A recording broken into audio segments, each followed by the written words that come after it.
Hey, everybody. Welcome back to Extra Innings. I took last week off. Our director of digital operations here at 680 The Fan was down hanging out with the Braves in spring training. Good for Petrini. He's sitting right over here. He's back, so we're back today. And with a lot of quarterback talk out there, so we'll put baseball off to the side today, and we're going to talk quarterbacks here on Extra Innings today. The NFL Combine underway today in Indianapolis, so there's a lot to get to. Locally, some big news coming down. The Falcons have officially parted ways with Marcus Mariota, releasing him, and that freed up $12 million in cap space today with that move. Look, that relationship was dead in the water. Mariota didn't want to come back and be QB number 2 with no chance of being the starter.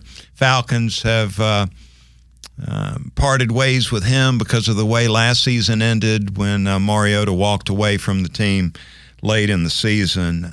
So I had my son at school today, saw the news, and he texted me. I'm sure it was between classes. Braden was saying, does this mean the Falcons are now in the market for a quarterback? And, you know, the answer to that question, obviously, is yes.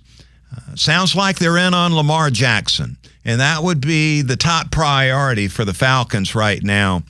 Waiting to see how the Ravens are going to play this with the franchise tag. Will it be the exclusive franchise tag that would take Lamar Jackson off the market completely?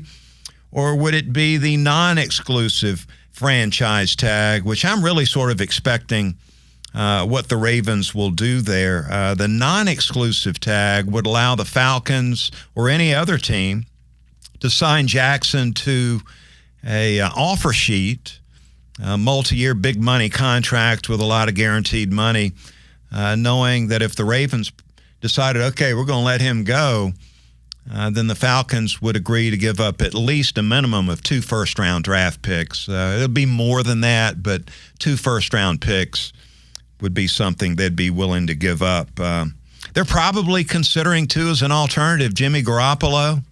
So keep an eye on what's going on there with the Falcons moving forward. The Ravens are going to have to make a decision here by the end of next week. So this is the shoe's going to drop on this Lamar Jackson thing pretty quickly. You can't just rely on a second-year quarterback, Desmond Ridder, in my opinion, to be your go-to guy going into this season based on what we saw out of the 4 games that he played at the end of last season. So the Falcons, as I believe it, are in the market for a quarterback heading into next season. Lamar Jackson, I believe, would be a great fit with the Atlanta Falcons and Arthur Smith's run-first offense. I think that would be a great fit. The city of Atlanta would be on fire if the Falcons were able to get Lamar Jackson in here. What would it take? Gosh, we're talking about market value, 6 years, $244 million is what the market value is for a quarterback like Lamar Jackson. He reportedly turned down the Ravens' offer of 6 years, $133 million. And not all of that was guaranteed. And so that caused a division between the Ravens and Lamar Jackson. I think the Falcons would go a lot higher than that just based on what they did as far as trying to chase down Deshaun Watson a few months ago. So news broke as far as the Combine goes. Let's talk about some of these quarterbacks going into the NFL. The news broke yesterday. QB1 in this process toward the draft heading into the Combine, Bryce Young out of Alabama has decided that he will not throw at the Combine on Saturday and will not participate in any of the drills. Is he scared? Well, no, I don't believe Bryce Young is scared. He's a heck of a competitor. He's being advised by his inner circle, his agent. Look, you're already the number 1 rated quarterback in the draft. So all you could do by throwing or doing drills is hurt yourself in the projection. So looks like he is just going to participate in the interviews and the medicals, and will save the throwing and the drills for his pro day coming up later this coming month in March in Tuscaloosa. My educated guess, the big news around Bryce Young is going to be the measurables. What's he going to measure in as far as the height-wise? What will he weigh in as far as the weight goes? My educated guess, just having been around Bryce a little bit, is that he's somewhere around 5'11", 195 pounds. Now, the word on the street is he's trying to blow up a little bit with the weight, try to get in between 205 and 210. And I sort of get a kick out of that because really, what's 10 pounds really going to amount to? Well, I guess with some of these NFL personnel guys, it must mean something to be 205 instead of 195. It sounds a little ridiculous to me, but that is a hot topic. Look, Bryce Young, he's a gifted passer, and I'm talking short to intermediate to deep down the field, really a talented, God blessed him with some really great talent as far as throwing the football around, as you'll be seeing some of. Man rush all day for Young is directing traffic, extending, looking, pointing deep, and delivers a shot to the end zone. Touchdown, Joe Earl. And the magic of Bryce Young to wait for someone to get open and then throw a dart. Got McClellan in now at running back. Young going deep into the end zone. Oh, what a throw! On the money to Brooks for the touchdown! Bryce Young with his 4th touchdown pass. Incredible. Bryce Young with play action again. Pressured. Scrambles away from it. He's had a couple of big runs tonight. Now he's got the sideline. Here goes Bryce Young into open field. Little stutter step back inside. Pressure again. Young escapes for now. Still alive. Flings it downfield. Has Brooks wide open. And the Tide take the lead. Throw it accurately. Makes a lot of good, quick decisions, which is really important at the NFL level. Things happen really, really quick. So sounds like the Bears are going to trade that number 1 pick. And that will probably end up going to the Texans, who are at 2, or the Colts at number 5, or the Panthers at number 9. Those are 3 teams that are desperate for a high-end, top-rated quarterback. So look for the Bears to trade out of that number 1 spot, and one of those 3 teams to move up. Right now it looks like they'll take Bryce Young. I really think C.J. Stroud right now is the top-rated quarterback in the draft.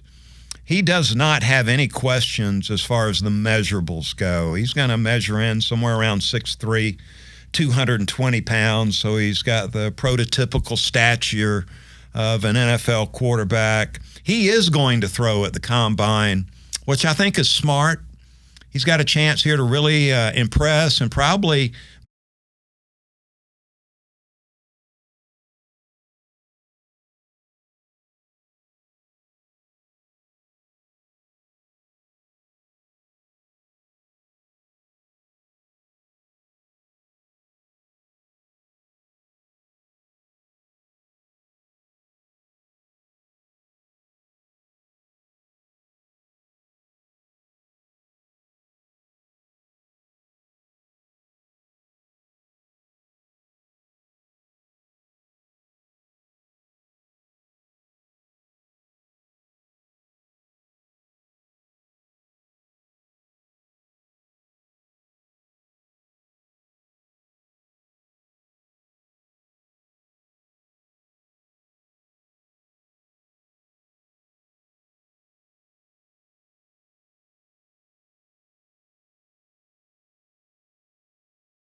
unnecessarily. That ball got out on time.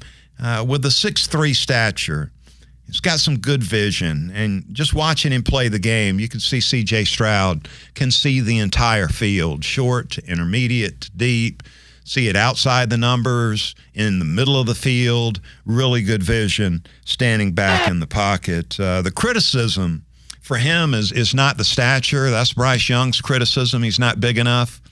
The criticism on C.J. Stroud is the system that he ran at Ohio State. It's really based on a pre-snap read on where you're going to go with the football. And in the NFL, most all these teams are expecting the quarterback post-snap to be able to make the decisions on where he's going with the football. Some other things to like about C.J. Stroud, when you look at the advanced analytics, he was clutch in close and late situations in the game. So he was able to perform at a high level when the team needed him the most to be great. And he was able to do that. Really accurate with the football, short to intermediate, and thrives throwing the ball downfield, getting the ball downfield. Expect Stroud to be selected with the second pick if Bryce Young goes number one. I totally believe that. That gets us to my man Stetson Bennett. We hadn't talked about Stetson in a couple of weeks since that incident out in Dallas. But this is a big week for Stetson Bennett at the Combine. Most of the prognosticators have projected Stetson to go somewhere between the 4th round and the 7th round. Could be a chance he'd be an undrafted free agent. But really a big opportunity for Stetson to impress people at the Combine. He's going to throw. He is probably going to run a 4.5 40. Really looking forward to seeing him run get timed in the 40-yard dash. And then in the interviews with the teams, he's going to have a chance, an opportunity to explain what happened in Dallas with that arrest. So this is a big week for Stetson. Now, he has been downgraded because of the lack of size, which I found, I find. He scores again. It doesn't really matter that he's 5'11", 195. With Stetson Bennett, he's being criticized heavily, downgraded because he's 5'11", 195. So, with one guy, it doesn't mean anything. With the other guy, it sounds like it means a lot. Mel Kiper Jr. has Stetson rated as the 9th quarterback in this draft, which, again, I think is pretty funny. He's better than that. Played in a lot of big games, produced in a lot of these big games. The game's not too big for him. I think he's got a chance to make it in the NFL. My comparison with Stetson Bennett is Fran Tarkenton, another Georgia quarterback. Now, look, I was too young to remember watching Fran Tarkenton play at Georgia, or for the most part in the NFL. Saw Fran play at the end of his career with the Minnesota Vikings, and was obviously really impressed with the way he scrambled around. And that's the comparison I have, just watching the Tarkenton highlight reel and then knowing what Stetson can do. I think they've got a really similar skill set. And Fran Tarkenton's one of the great quarterbacks to ever play in the National Football League. The escapability, an A+. Fran Tarkenton drove defenses crazy with the ability to, scramble out to the left and then reverse his field and scramble out to the right and find an open receiver and get the ball to him, throwing it accurately. And we've seen Stetson do that at Georgia over the last 2 years. So you give, Stetson an A+ with the escapability. Accurate with the football for the most part, short to intermediate, outside the numbers. Stetson really comfortable throwing it. Mentally tough. This guy's tough. Mentally tough, which is huge for any quarterback at any level. And because of that, he can lead grown men. You got some of these quarterbacks that, are looking in the mirror and really impressed with themselves. Stetson's one of those guys that wants to compete and win. He's tough, so he can earn the respect of his teammates, which is huge in the NFL. And as I mentioned, he's got that big game experience. So, hoping the best for Stetson Bennett there at the NFL Combine. There's a lot of talk about Anthony Richardson, the Florida quarterback, who I believe came out a year early. Just last night, I had a little free time after that North Carolina-Florida State basketball game and decided I wanted to, check out Anthony Richardson again on video. I pulled up the Georgia-Florida game from this past season and watched the first half. And Anthony Richardson he's being projected by a lot of these NFL prognosticators, analysts, that he's going to go top 10 in the draft, top 10 picks in the first round. And I'm just blown away with that assessment. So that was really the reason why I wanted to go back and watch some more film, some video on him. And what I found watching the game again last night was, here's a guy that is so raw in reading defenses. And I saw that in the first half of the Georgia game last night, making a lot of poor decisions on where he was going with the football. A lot of the third and long situations, he was checking the ball down quickly, short, and they were, some of those balls were caught, some of them weren't, but they had no chance of picking up the first down. And if you watched, which I did, you could see there were some receivers open around that first down marker where he could have fit the ball in to pick up the first down. So really raw in recognizing and reading coverages and where he should be going with the football. Was inaccurate with the ball, was not real accurate throwing the ball around, missed some open receivers, which is huge at the NFL level. I just don't think he has any business being in the draft right now. Now, maybe there were some extenuating circumstances that, pushed him out the door at Florida. But I think he really could have benefited polishing up his overall game at quarterback with another year at the college level.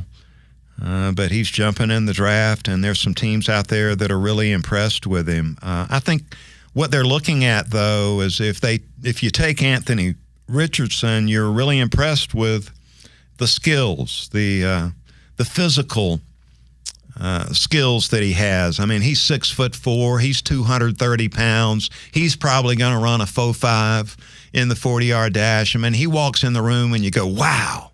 But then you plug in the tape and you see he's really raw and a long way from being a starting quarterback in the National Football League and playing at a high level. He's probably going to, if somebody's going to take him in the top 15 picks of the draft, I'm going to be surprised, because you're looking at a guy that it's probably going to take 2 to 3 years to get it figured out and be ready to play. And then the final quarterback I'm going to talk about today is Hendon Hooker out of Tennessee, which just lit it up this past year, running Heupel's offense up in Knoxville. Hooker, because of the knee injury, will not be throwing, won't be doing any of the drills. He'll try to do that during his pro day coming up a few weeks from now. But he's going to measure in at 6'3.5", 225, so he fits the mold for an NFL quarterback. He really good in the pocket, good decision maker, can make all the throws. The scheme is going to be the criticism with him because of what Heupel does. They're going to spread the field and spread it at ultra-wide splits, and you're predetermining a lot of the throws in that offense too. So, there's some people that will downgrade him for that, but played well a year ago, and I was impressed. I think he's going to make it in the National Football League too. So keep an eye on Hendon Hooker and where he ends up. I'm guessing somewhere around the third round, you'll see Hooker selected in the upcoming NFL draft. So I don't know about you, man. I'm excited about the combine, especially these quarterbacks. Excited to see what the Falcons are going to do in the draft and in free agency. You're going to hear a lot more of this on the Buck Belue Show, 10 to 11 on 680 The Fan, Monday through Friday. So I hope you'll join me for that. We'll be back later this week with some more here on Extra Innings here on The Fan. Thanks to our man, John Petrini. That's going to do it for this edition. We'll talk again soon.